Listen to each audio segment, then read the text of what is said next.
I don't think I'd be that different, honestly. I dropped the whole trying to be something for somebody a long time ago, so I pretty much walk through the world except when I want to be funny or I want to do something outrageous. I don't have any trouble being myself, and I don't have any trouble saying no when I mean no.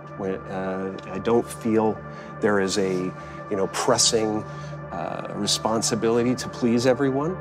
I'm not unkind to people. No. I love people. I would much prefer saying hello and who are you and what are you doing today than giving a selfie, because selfies stop the world. They stop life. You then go like that, and it's going on Instagram to give people a false sense of relevance. People talk about depression all the time. The difference between depression and sadness is just, from happenstance. Whatever happened or didn't happen for you, or, grief or whatever it is. And depression is your body saying, I don't want to be this character anymore. I don't want to hold up this avatar that you've created in the world. It's too much for me. Deep rest. Your body needs to be depressed.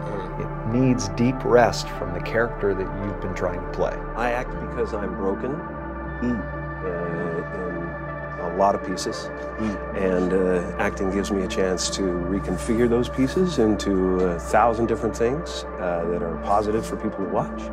There was never any other choice. From the time that there was consciousness in the body, I was looking at a man named Percy, my dad, who was the most incredible character that you'd ever meet. If you met him for 5 minutes, you thought you knew him for 50 years.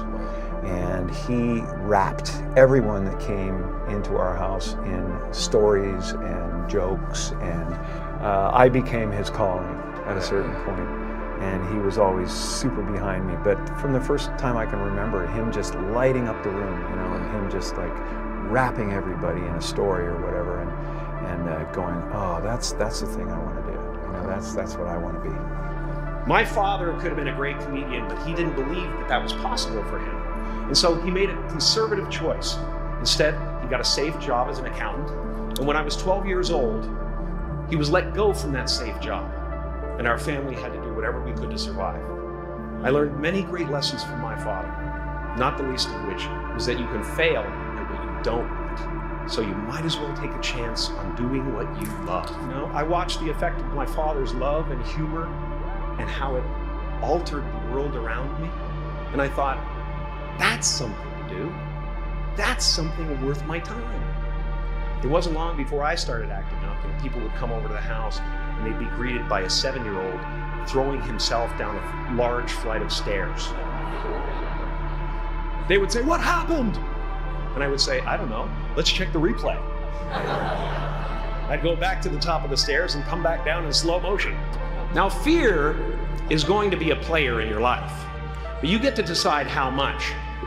You can spend your whole life imagining ghosts, worrying about the pathway to the future, but all there will ever be is what's happening here, and the decisions we make in this moment, which are based in either love or fear.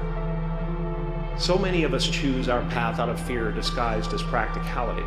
What we really want seems impossibly out of reach and ridiculous to expect, so we never dare to ask the universe for it. When I was about 28, after a decade as a professional comedian, I realized one night in LA that the purpose of my life had always been to free people from concern, just like my dad.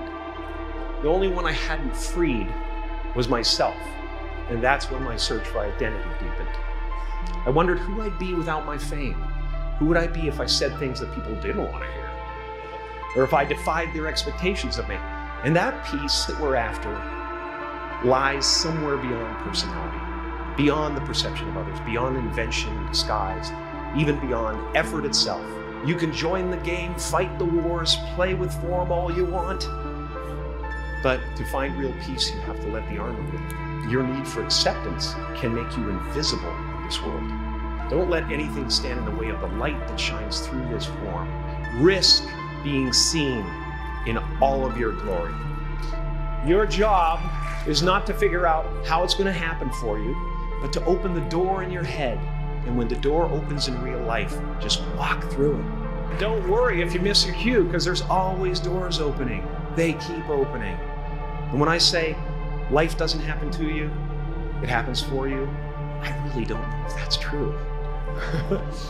I'm just making a conscious choice to perceive challenges as something beneficial so that I can deal with them in the most productive way. You'll come up with your own style. That's part of the fun. You are ready and able to do beautiful things in this world. And after you walk through those doors today, you will only ever have two choices: love or fear.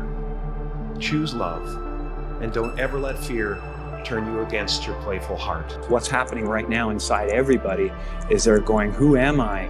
And they're depressed. People go like, oh, Jim's been depressed and stuff. Well, yeah, I was depressed when I was trying to be the Wizard of Oz. But now I know that Oz is a character. You know, I think everybody deals with that. Everybody walks around and they go like, why am I depressed? Well, it's because you're trying to be something for the world, you know? And as soon as you let that go, better things happen because they're just happening. It's not, you know, now it's just sadness. You know, sadness comes, happiness comes. It's the weather that flies by in the sky. It doesn't sit on you long enough to drown you. A few months ago, I woke up and I suddenly got it. I understood suddenly how thought was just an illusory thing, and how thought is responsible for, if not all, most of the suffering we experience. And then I suddenly felt like I was looking at these thoughts from another perspective, and I wondered, who is it that's aware that I'm thinking? And suddenly I was thrown into this expansive, amazing feeling of freedom from myself, from my problems. You know, when I go to sleep at night, I'm not just a guy going to sleep. I'm two-time Golden Globe winner Jim Carrey going to get some well-needed shut-eye. And when I dream, I don't just dream any old dream. No, sir. I dream about being three-time Golden Globe winning actor Jim Carrey, because then I would be enough. It would finally be true, and I could stop this terrible search. But what I know ultimately won't fulfill me.